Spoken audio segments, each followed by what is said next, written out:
So, have you guys seen what's happening around Skibidi Toilet lately?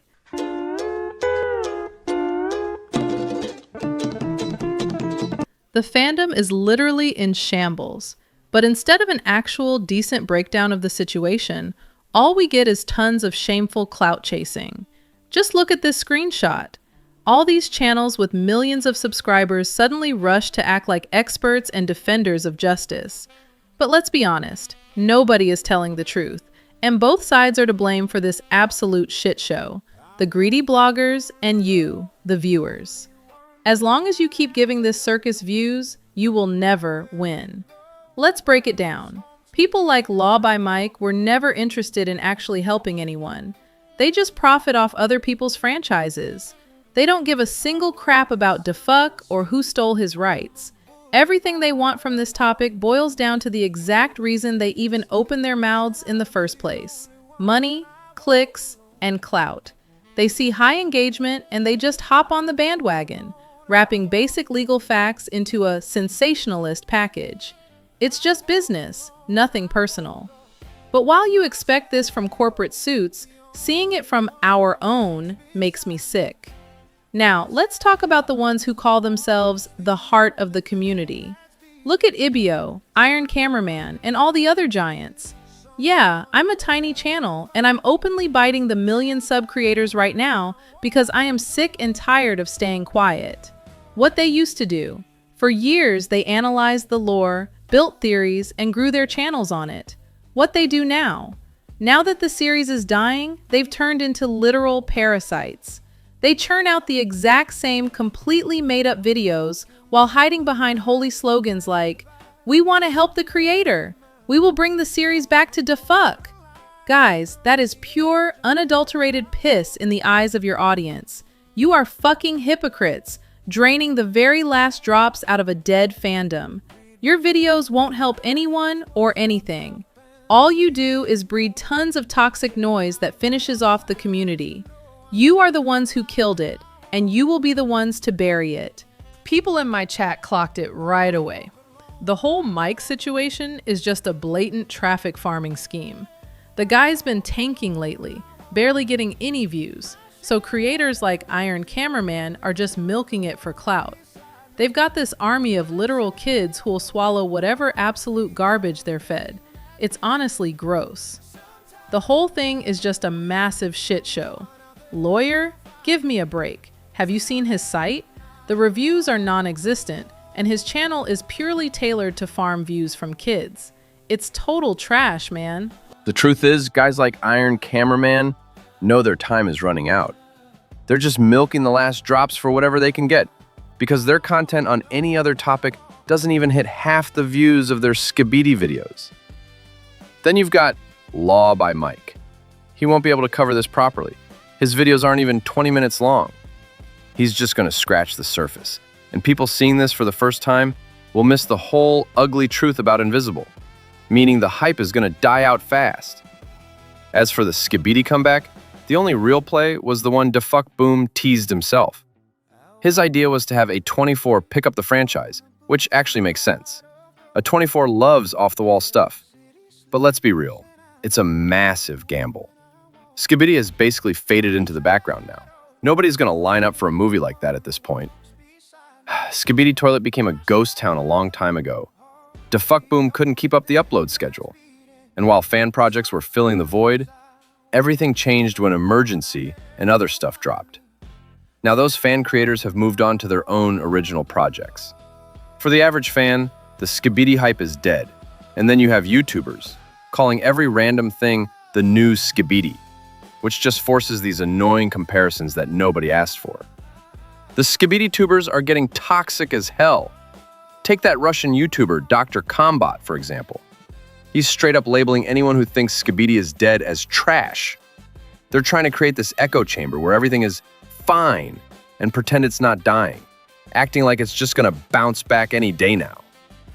Then you've got the Bring Boom Back, Let Boom Speak, and a 24 Skibidi movements.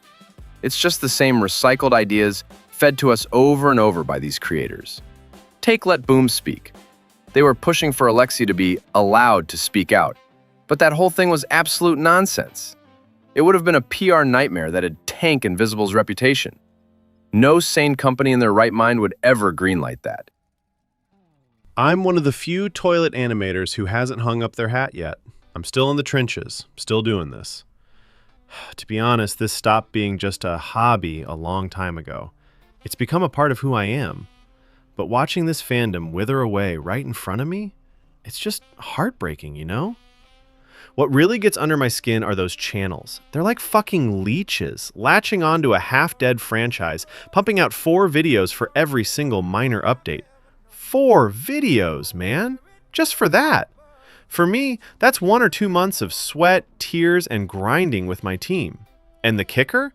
I'm actually putting in the work to animate, while these talentless idiots just copy-paste the same script, translate it, and shove it onto their English channels. This is the kind of audience and content ecosystem the fandom has nurtured over the last 3 years. It's just pathetic. And about Razoplay. Since he's got absolutely nothing else to film, he's literally just ripping off Armhob's videos, word for word, just with his own voiceover. It's pathetic. I get it. His other videos flop because he's only built for Skibidi. But at some point, you've got to try something new. Move on. ST is dead. Let it go. Get over it already. As for Defuck Boom, he's a genius for teasing that A24 move. It would be a dream to see them pick up the rights and bring Boom back. But let's be real. It's a long shot. Invisible is going to slap an insane price tag on the franchise. And knowing how greedy those assholes are, there's no way they're letting go of their cash cow. Look, on the flip side, milking content out of a burning dumpster fire isn't a good look. Alexei literally sold the whole franchise, fans and all, and it's the fans who are paying the price for that decision. What was he thinking? Just padding his bank account? Let's be real. Alexei is never coming back to the toilet scene. That era is dead and buried, and he clearly has zero interest in chasing clout with those shit posters anymore. Don't get me wrong, Boom built something massive, with layers of lore he'll never finish, but that's on him. He walked into that trap with his eyes wide open, and honestly, who even cares about this drama anymore? After the first few train wrecks at the start of all this, it was obvious. The series was done. It's over. All these pathetic exposés and proof against Invisible are just desperate attempts to keep an audience that's already fed up. The fandom is dead. The series is dead. Invisible promised in episode 80 once things calm down. But Alexei's little fanboys are still obsessed with winning against a full-blown corporation. They need to realize they're powerless. These YouTubers who grind out fake hope every single day are just killing off what's left of the fandom. People are sick of the lies. They've stopped believing in the future of the series because there isn't one, and there never could be as long as we've got these talentless, manipulative justice warriors like Iron Cameraman, Razoplay, Ibio, and Elite Cameraman running the show. They aren't helping. They're just burning the house down to keep themselves relevant. I'm done. It's time to grow up, let the past go, and move on to bigger and better things. And I know what some of you are thinking, but you're a Skibidi animator. What happens now? Look, I'm not gonna lie to you. I've grown attached to this world too. It's been a part of me, just like it's been a part of you. But I refuse to be a puppet of this ecosystem any longer. I'm staying here, but the rules are changing. I'm done with the easy content, the mindless repetition, and the drama. From here on out, my channel is going to be about my vision. Yes, there will be Skibidi stuff here and there, because I still love the creative side of it, but it's not going to be the only thing that defines me. I'm going to be doing original art, exploring new themes, and pushing my own boundaries. I'm not leaving you guys, but I am leaving the toxicity behind. If you're here for the real me, for the actual art and the passion, stick around. We're starting a new chapter, one that's actually worth watching. Thanks for being with me through all of this. Let's create something better. See you in the next one.